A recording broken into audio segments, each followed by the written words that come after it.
दोस्तों इस्लामाबाद में धुआं धुआं हो गया है, यानी कि स्थिति इतनी खराब है कि इससे आप अंदाजा लगाइए कि कुछ ही देर पहले पाकिस्तान की सरकार ने राजधानी इस्लामाबाद में इमरजेंसी लगा दी है।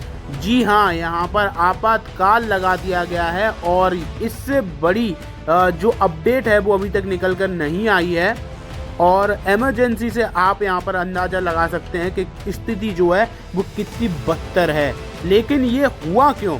दरअसल इसका कारण है अपने कुछ ही घंटों पहले एक हमला इस्लामाबाद में हुआ है और इस हमले ने पूरे पाकिस्तान को दहला कर रख दिया है। दरअसल पाकिस्तान का एक बहुत ही ज़्यादा सेफ इलाका माना जाता है इस्लामाबाद, और यहाँ अगर ऐसा जो धमाका है वो हो जाता है ना, तो फिर तो आप सोचो कि पूरा का पूरा पाकिस्तान ही बिल्कुल सेफ नहीं है। दरअसल इस्लामाबाद में एक बहुत ज़्यादा फेमस मस्जिद है और काफ़ी बड़ी भी है। वहाँ पर आज जुमे की नमाज थी, लोग भारी संख्या में इकट्ठे भी हुए थे।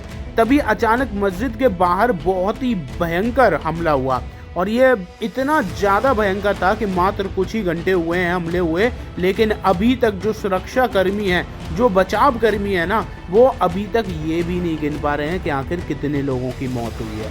यानी कि अभी जो लेटेस्ट आंकड़ा निकल कर आया उसके अकॉर्डिंग 31 तो ऑलरेडी मारे जा चुके हैं और 170 लोग ज़्यादा गंभीर रूप से घायल हैं। दिल्ली ब्लास्ट हुआ था, आप सभी को पता है। वहाँ पर भगवान की कृपा से उतना बड़ा ब्लास्ट नहीं हो पाया था, लेकिन उतने में भी अगर आप देखो बहुत सारे लोगों ने अपनी जान गंवा दी थी। तो यहाँ पर तो आप सोचो कि 31 ऑलरेडी मर चुके हैं और अभी ये गिने जा रहे हैं। तो आप इससे अंदाज़ा लगा सकते हो कि ये जो हमला है ना वो कितना बड़ा है। इसलिए अगर रिपोर्ट्स के अनुसार कल सुबह तक मरने वालों का आंकड़ा दुगना भी हो जाए ना, तो आप बिल्कुल भी शॉक मत होना। इससे आपको अंदाजा लग जाना चाहिए कि किस स्केल का ये हमला था। लेकिन इसी बीच जो सबसे ज़्यादा चौंकाने वाली खबर आ रही है वो ये है कि आखिर इसका इल्ज़ाम किस पर लग रहा है। तो इल्ज़ाम लग रहा है आसिम मुनीर पर। और ऐसा क्यों है?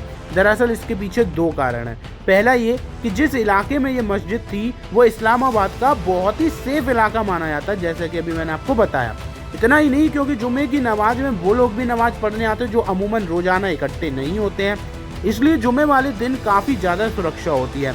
इसके अलावा आज के दिन ना इस्लामाबाद छोड़िए बल्कि पूरे पाकिस्तान में अतिरिक्त चेकिंग भी होती है।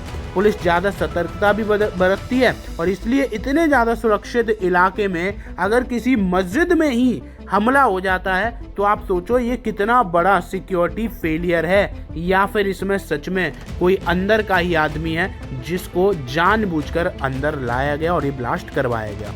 सेकंड रीज़न ये भी है कि अभी तक अगर आप यहाँ पर देखोगे तो पाकिस्तान के किसी भी ग्रुप ने इस हमले की जिम्मेदारी नहीं ली है। 5 से 6 घंटे निकल चुके हैं, लेकिन अभी भी ना टीटीपी ना बलूच किसी की तरफ से भी इसका जो है वो कबूलनामा निकल कर आया नहीं है। इसलिए आप देखो कि सोशल मीडिया पर दो चीज़ें ट्रेंड कर रही हैं, एक आसिम मुनीर और दूसरा है फॉल्स फ्लैग ऑपरेशन।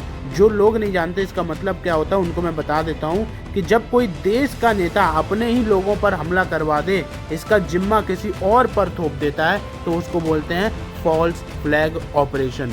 रिपोर्ट के अनुसार आसिम मुनीर की स्थिति पिछले कुछ हफ्तों में काफ़ी कमज़ोर हुई है एंड इसके अलावा भारत के खिलाफ जहर बेचकर जो अब तक फील्ड मार्शल बना है, अपनी ताकत बढ़ाई है, अपने आप को ओवरऑल किंग बना दिया है पाकिस्तान का, उसकी गद्दी के अंदर कितनी दरारें हैं वो अब जाके देखने को मिल रही है। तो इस टॉपिक पर और भी अपडेट आती जाएंगी तो मैं अपने चैनल पर कवर करूंगा। कल से T20 वर्ल्ड कप स्टार्ट हो रहा है, तो क्रिकेट की न्यूज़ के लिए भी आप चैनल को ज़रूर फॉलो कर लीजिए ताकि आपके पास अपडेट्स जो हैं वो टाइमली पहुंचती रहें। धन्यवाद।